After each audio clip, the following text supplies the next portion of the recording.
kalau kata tim sesnya. Jadi bukan cuma calegnya itu yang ikut ritual, tapi tim sesnya pun beberapa orang ikut masuk ngikuti ritual tersebut. Di tempat dukun disuruh masuk ke tempat ruangan kurang lebih ukurannya 3x3. Semua tuh ada 5 orang tim ses dan caleg tersebut.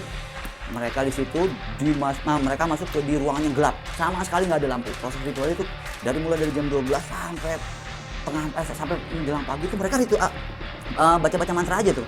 Baca mantra semuanya, ternyata yang jatuh itu duit. Jadi dari atas kamar itu duit banyak banget jatuh katanya. Terus berjatuhan. 3x3 itu semuanya turun duit tuh. Semuanya turun duit. Lama-lama penuh sampai katanya segini. Itu duit semua. Semua proses pembukuan itu dan caleg itu kepilih. Nah, setelah kepilih kan nggak mungkin caleg tersebut mendapatkan uang sebanyak itu bersekutu dengan jin cuma-cuma. Setelah kepilih beberapa bulan kemudian anaknya meninggal. Tapi kalau menurut narasumber yang bilang, ya itulah tumbal yang harus dibayarkan oleh caleg tersebut karena memang uang yang didapat oleh caleg tersebut itu nggak sedikit. Assalamualaikum warahmatullahi wabarakatuh. Kembali lagi di channel Gen 263, di mana kita akan menceritakan kisah-kisah misteri yang tidak masuk di logika tapi nyata. Bersama gue Winggo Tembok, brang-brang disambit sikat. Berangkat!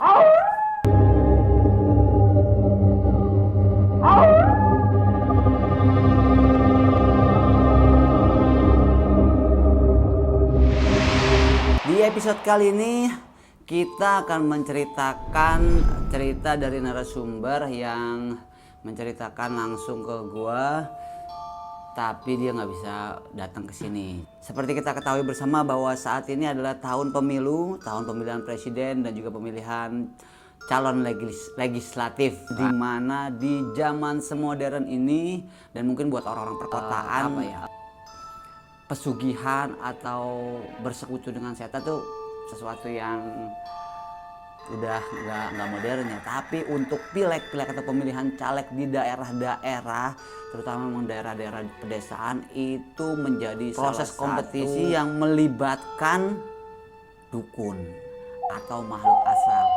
Jadi narasumber menceritakan di mana ada salah satu caleg di daerah sana yang tidak bisa gue sebutin namanya. Dia datang ke dukun bersama tim suksesnya. Jadi dia cuma mau punya modal kurang lebih di atas 1 miliar. Tapi dia ingin mencalonkan untuk menjadi caleg di DPRD. Nah, seperti kita ketahui bahwa money politik atau uang berbicara itu sudah bukan menjadi rahasia umum di pemilihan umum atau pemilihan legislatif di Indonesia. Di daerah ini pun seperti itu. Jadi caleg ini tidak punya uang buat modal nyiram ke warga atau ke mencari dukungan para pemilih. Dia datang ke dukun dan ternyata ini gue sendiri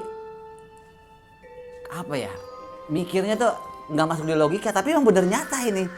Jadi ada itu yang namanya Bang Goib, di mana caleg itu ke dukun dan minta supaya uangnya menjadi banyak. Dan prosesnya pun itu luar biasa kalau cerita dari narasumber yang cerita ya. Dan narasumber ini tuh dia adalah tim suksesnya dari caleg tersebut. Jadi caleg punya tim sukses, beberapa tim sukses, mereka berembuk akhirnya nyari modal buat pileg lewat dukun. Nah, dukun itu menyanggupi bisa mendatangkan uang sebanyak mungkin dengan syarat. Nah, jadi setelah ke dukun udah negosiasi, akhirnya besokannya mereka melakukan ritual kurang lebih jam 11 sampai jam 12-an lah. Ngobrol-ngobrol dulu, baru dari jam 12 setelah lepas jam 12 mereka melakukan ritual. Nah, kalau kata tim sesnya, jadi bukan cuma calegnya itu yang ikut ritual, tapi tim sesnya pun beberapa orang ikut masuk mengikuti ritual tersebut. Dia di tempat dukun disuruh masuk ke tempat ruangan kurang lebih ukurannya 3x3. Semua tuh ada 5 orang tim ses dan caleg tersebut. Mereka di situ mereka masuk di ruangan yang gelap, sama sekali nggak ada lampu. Nah, mereka dikasih bacaan-bacaan sama dukun tersebut. Jadi semua yang ada di dalam situ fokus baca-baca kalau mereka bilangnya zikir, tapi kalau dukun sih itu mantra ya. Masuk dikasih tahu, dikasih pesan sama dukunnya, pokoknya nanti kalau misalnya ada hujan duit, terusin ngebaca sampai selesai, jangan ada yang megang duitnya. Pokoknya tetap fokus sama baca mantra tersebut. Ini kata narasumbernya ya, yang ikut di dalam ritual tersebut. Terus baca doa baca mantra sampai nanti ada peti nongol, terus sampai sosok jin pesugihan tersebut nongol. Nah setelah itu dikasih kunci. Jadi proses ritualnya itu mulai dari jam 12 sampai sampai menjelang pagi itu mereka baca mantra aja tuh.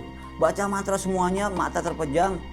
Tapi tiba-tiba di saat dia lagi baca mantra, kurang lebih ya dia nggak tahu jam berapa, cuma udah cukup lama, dia bilang tahu-tahu ada kayak uang kertas jatuh banyak kata dia. Nah itu dia melek, ternyata yang jatuh itu duit. Jadi dari atas kamar itu duit banyak banget jatuh kata dia, banyak terus berjatuhan. Nah semua tim ses dan juga calegnya memang udah siap, karena memang udah dipesenin sama dukun tersebut, jangan ada yang megang, terus baca mantra. Jadi mereka semua terus baca mantra tuh. Ih gue merinding tuh. Allahu Akbar. Kaget gue, merinding gue. Nah mereka terus baca mantra. Mantra terus dibaca. Nah itu tadi yang tim ses yang cerita sama gue itu, dia melek melihat udah berhujan duit. Terus tuh duit jatuh dari atas. Seperti hujan, kalau dia bilang seperti hujan. Lama-lama dia ketutup semua badannya. Jadi ruangan 3x3 itu semuanya turun duit tuh. Semuanya turun duit. Lama-lama penuh sampai katanya segini. Itu duit semua. Dan kalau menurut dia duitnya tuh pecahan paling kecil 20.000. Paling kecil. Jadi semua jenis pecahan ada paling kecil 20.000. Itu penuh satu ruangan 3x3. Nah, udah penuh uang gitu. Petinya nongol. Setelah peti nongol, jinnya baru nongol. Baru jinnya negor yang caleg tersebut. Nah, yang ininya udah diem aja tuh udah tuh. Tapi kalau kata dia ngeliat sosok jin itu gede. Berbulu, serem, bertaring, ya pokoknya itu dia melihatnya sebentar doang langsung tutup mata lagi, dia sampai nggak berani ngeliat. Nah yang dialog sama jin tersebut, jin pesugihan tersebut, ya si calegnya, dia dikasih kunci untuk peti tersebut. Nah dia semuanya nih nunggu aja udah tuh sampai subuh, pokoknya disuruh nunggu sampai subuh. Nah kalau menurut dia tuh uangnya itu lama-lama nyusut lagi dan ternyata kesusun rapi di dalam peti. Semua uang yang penuh di ukuran ruangan 3x3 itu kelipat sendiri, kesusun rapi sendiri, masuk otomatis ke dalam peti. Nggak masuk di logika kan? Tapi ini dia bilang benar-benar terjadi. Sampai subuh, calegnya itu dikasih pesan sama yang jin tersebut. Udah akhirnya baru si dukunnya masuk ke dalam. Udah selesai semua ritualnya, udah ini semua dengan persyaratan-persyaratannya, diangkutlah itu peti. Diangkut petinya, udah dibawa pulang sama caleg tersebut. Nah si tim sesnya ini nggak tahu perjanjian yang dilakukan antara jin pesugihan dukunnya dengan caleg tersebut, nggak tahu. Pokoknya dia tugasnya buat bagi-bagi itu uang, bagi-bagi ke warga. Jadi ternyata kalau di daerah itu mereka proses nyiramnya, mereka bilang sih pemupukan pemilih nih. Jadi dari 2 sampai 3 bulan sebelum pileg itu mereka udah bagi-bagi tuh. Bagi-bagi dari masing-masing tim ses, megang di kecamatan ini, megang di kecamatan ini, megang di kecamatan ini. Nah mereka bagi awalan 25.000. 25.000 itu seminggu sekali disiram. Terus 3 hari sekali mereka kasih buat tim bapak-bapaknya yang cowok-cowoknya rokok. Terus sembako buat keluarganya. Itu selama 2 sampai 3 bulan sebelum pemilihan. Jadi mereka siram terus tuh. Dipupuk kalau bahasa mereka, dipupuk terus. Nah setelah mau pemilihan baru dikasih serangan fajar. Jadi memang itu duit yang keluar saat itu banyak banget dan hasilnya yaitu dari bank goib. Nah berjalanlah semua proses pembukaan itu dan caleg itu kepilih. Nah setelah kepilih kan nggak mungkin caleg tersebut mendapatkan uang sebanyak itu bersekutu dengan jin cuma-cuma, nggak mungkin. Mereka pasti ada kesepakatan yang nggak masuk di logika. Tapi ya itu tadi, karena memang keserakahan, karena memang ambisi, segala cara dihalalkan sama dia. ternyata kalau kata kalau kata narasumbernya, ternyata dia mengorbankan anaknya tumbal. Jadi wallahu a'lam bishawab, setelah kepilih beberapa bulan kemudian anaknya meninggal. Caleg tersebut sih nutup-nutupin, tapi kalau menurut narasumber dari bilang, ya itulah tumbal yang harus dibayarkan oleh caleg tersebut, karena memang uang yang didapat oleh caleg tersebut itu nggak sedikit, banyak banget. Bayangin coba buat pupuk dulu aja selama 2-3 bulan itu berapa? Ada 6 kecamatan katanya. Belum lagi ngasih pas serangan fajar, satu orang 200.000. Ini kejadian di tahun 2019, Pileg 2019. Jadi setelah itu yang narasumbernya cerita, dia udah kapok dan nyesel tergabung di tim ses caleg tersebut. Cuma ya semua udah terjadi, dan ya walaupun gak masuk di logika, ternyata di zaman modern ini hal tersebut masih terjadi.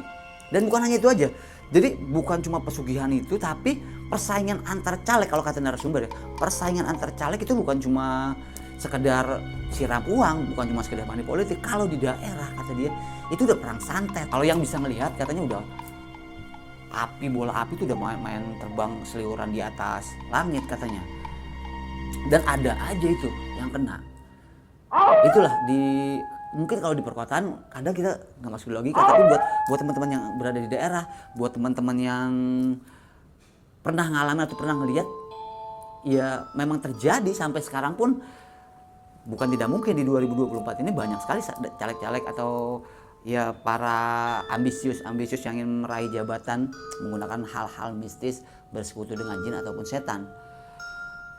Wallahu a'lam bishawab, tapi itu kejadian yang diceritain narasumber. Bahkan ya dia bilang sampai rela mengorbankan anaknya demi mendapatkan jabatan. Astagfirullahaladzim. Ya suka atau tidak suka, percaya atau tidak percaya, hal itu memang terjadi di Indonesia. Bukan cuma money politik, tapi juga ya banyak sekali para manusia-manusia ambisius yang menghalalkan segala cara demi meraih atau mendapatkan sesuatu yang dia inginkan. Kalau pesan gue sih jangan sampai deh kita bersekutu sama jin atau makhluk-makhluk gaib atau makhluk astral, karena memang itu salah satu kelakuan yang paling dibenci sama Allah. Kita mendoakan Allah, mudah-mudahan itu nggak terjadi sama kita, dan mudah-mudahan kita dilindungin dari hal-hal tersebut. Kira-kira itu ceritanya. Gue sendiri dengarnya sama nyeritain ini merinding banget. Nah, buat para teman-teman Gen 263 yang punya cerita-cerita pengen gue ceritain, pengen gue bagi ke para penonton di Gen 263, silakan aja kirim emailnya di bawah sini. Yang kisah nyata ya, kisah nyata, walaupun gak masuk di logika. Insya Allah kita bakal bacain cerita-cerita dari teman-teman. Kita ketemu lagi di episode berikutnya dengan cerita-cerita yang tidak masuk di logika tapi nyata. Bersama gue Winggo Tembok. Assalamualaikum warahmatullahi wabarakatuh.